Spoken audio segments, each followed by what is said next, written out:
Sitting beside Brent is Elizabeth May, the MP for the riding of Saanich Gulf Islands in British Columbia. She is the leader of the Green Party in Canada. Shortly after she was elected Green Party leader, she wrote a book about this theme this evening called Losing Confidence, Power, Politics, and the Crisis in Canadian Democracy. She is the only Green Party MP in the House, but somehow was voted Parliamentarian of the Year in 2012 by her colleagues in the House of Commons. Elizabeth May.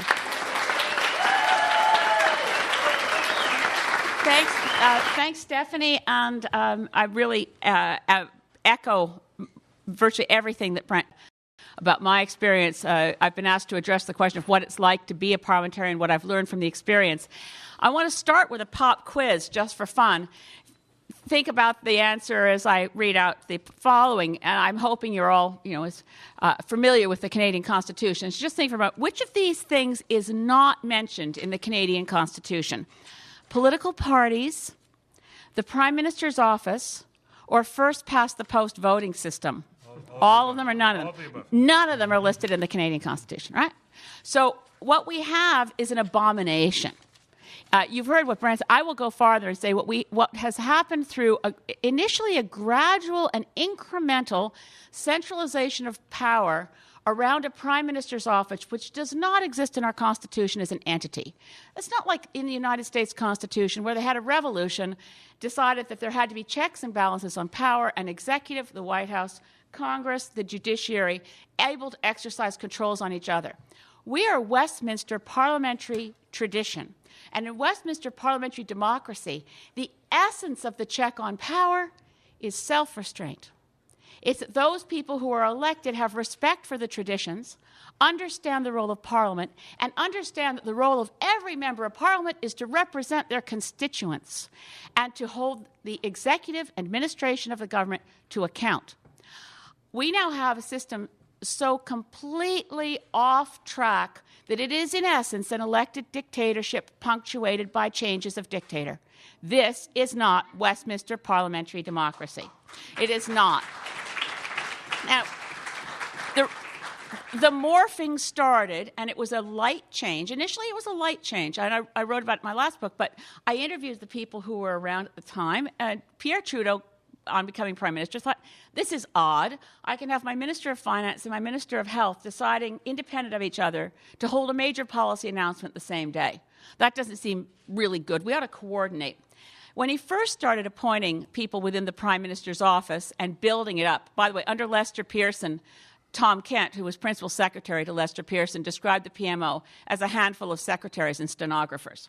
So it became built up around the time of Pierre Trudeau, and a young Tom Axworthy reported that he had once gone to Justice Minister John Turner with a request from the Prime Minister's office, and John Turner turned on him and said, "You go back and tell the Prime Minister I don't want any junior G-men from the PMO showing up here and telling me what to do." Well, every Prime Minister since has increased the budget control and centralization of power of the Prime Minister's office, and Stephen Harper has taken it right off the tracks. The level of control in PMO right now is entire.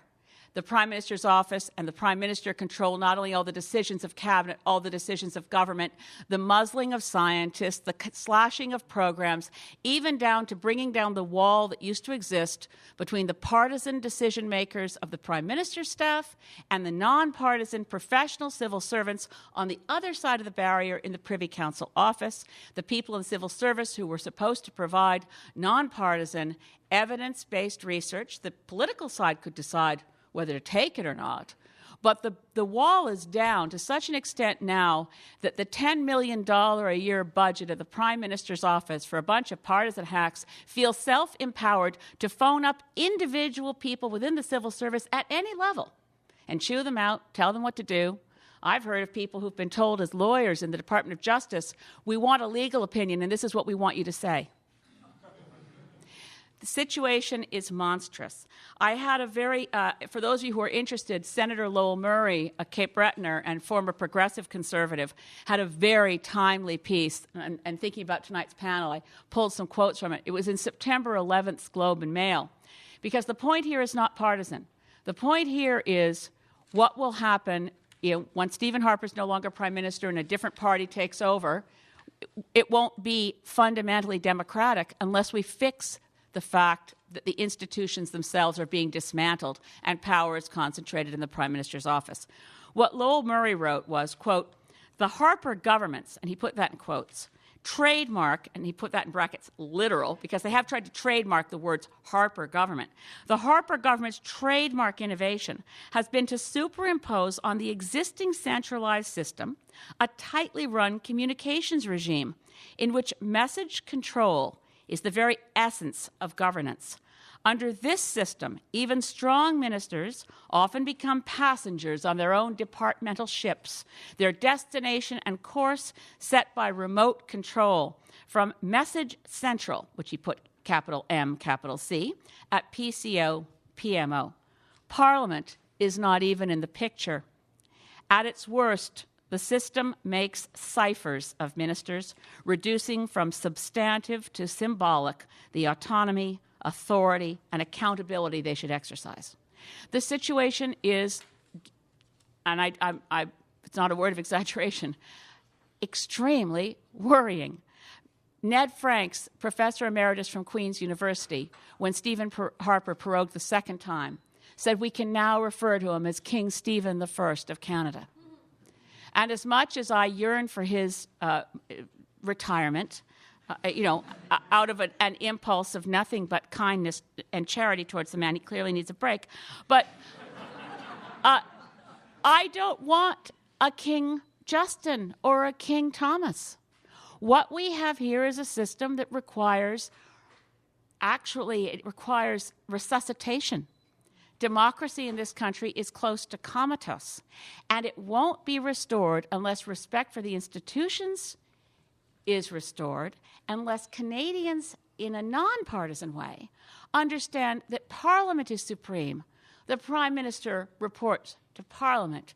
Individual members of Parliament have a right to ask for and receive any fiscal information we require, not have the parliamentary budget officer having to go to court to get information and still be stonewalled because deputy ministers have been told by PMO they can't release the information.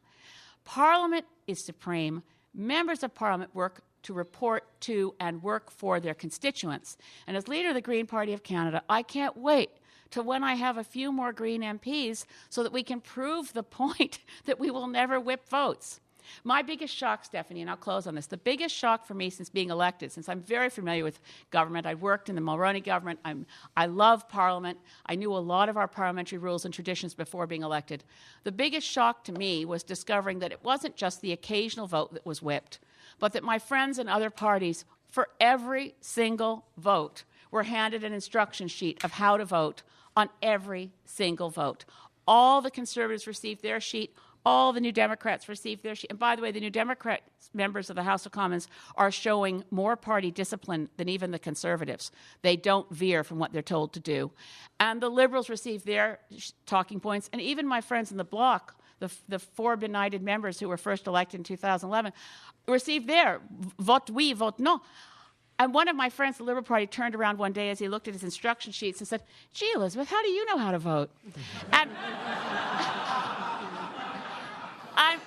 I swear to God, and I feel so badly about this, I'm sure I'm the only member of Parliament who reads all the legislation before we vote.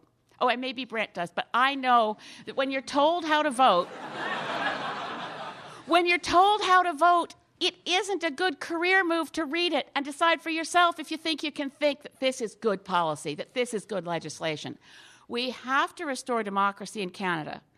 We are not in a war, so people don't know that you have to sign up to save democracy. You know, in other generations, people died because they were told we got to go to war and protect democracy.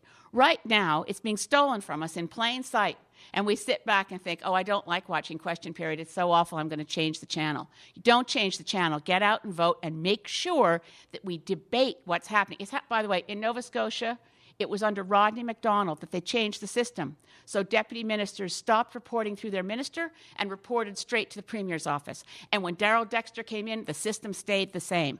We've got to fix the system and stop centralizing power and empower MPs to work for their constituents, not for the backroom boys in their party leadership, spin doctor, psychopathic war rooms. Thank you.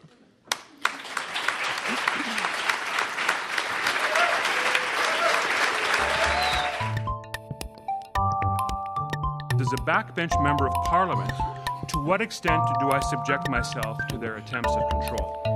Why have our political parties essentially turned into fundraising and election machines rather than vehicles for developing good public policy?